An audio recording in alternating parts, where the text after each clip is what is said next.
اللہ رب العزت اپنے بندوں سے بڑا پیار کرنے والا ہے۔ اللہ اپنے بندے سے اتنا پیار کرتا ہے کہ ماں سے 70 ہی سے زیادہ پیار کرنے والی ذات اللہ کی ذات ہے۔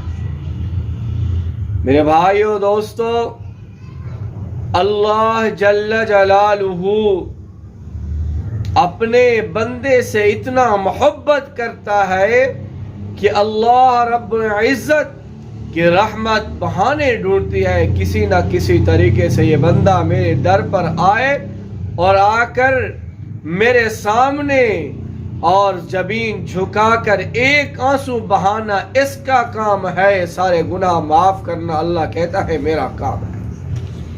آپ صلی اللہ علیہ وسلم نے صحابہ سے پوچھا کہ اے صحابیوں، اگر ایک ماں کا بچہ گم ہو جائے اور وہ بڑے مدت کے بعد وہ بچہ اس ماں کو مل جائے، آیا کہ وہ ماں اس بچے کو سینے سے لگائے گی یا اس کو آگ کے اندر ڈالے گی؟ صحابہ نے کہا یا رسول اللہ صلی اللہ علیہ وسلم، یہ ماں کی ممتا ہے، ماں اسے بوسہ دے گی، ماں اسے سینے سے لگائے گی، ماں اسے چومے گی کہ اتنا عرصے کے بعد میرا بچہ ملا ہے۔ تو آپ صلی اللہ علیہ وسلم نے فرمایا میرے صحابہ، وہ اللہ ماں سے 70 ہی سے زیادہ پیار کرتا ہے، پھر اللہ اپنے بندے کو جہنم میں کیسے ڈالے گا؟ یہ میرے اور آپ کے اندر کمی ہے۔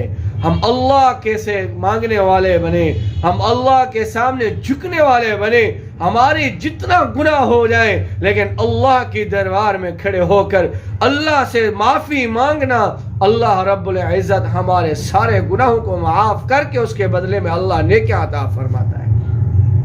آپ صلی اللہ علیہ وسلم کا فرمان ہے التائب من الذنب کمن لا ذنب لہ، گناہگار وہ آدمی سب سے اچھا اور بہتر ہے جو انسان گناہ کرے پھر اللہ سے توبہ مانگے، وہ سب سے بہتر گناہگار ہے کہ اللہ سے معافی مانگ لے، اللہ سے رجوع کر لے۔ اللہ کی ذات غفور الرحیم ذات ہے۔ اللہ کی ذات یہ دیکھتی ہے کہ یہ بندہ کب میرے پاس آتا ہے اور کب مجھ سے معافی مانگتا ہے، میں اللہ اس کے سارے گناہ معاف کر دیتا ہوں۔ دعا ہے کہ اللہ ہم سب کو حضور علیہ السلام کے نقش قدم پہ چلنے کی توفیق عطا فرمائے اور اللہ کے سامنے جھکنے والا اور اللہ کے رسول صلی اللہ علیہ وسلم کو راضی کرنے والا بنائے۔ وآخر دعوانا الحمدللہ رب العالمین۔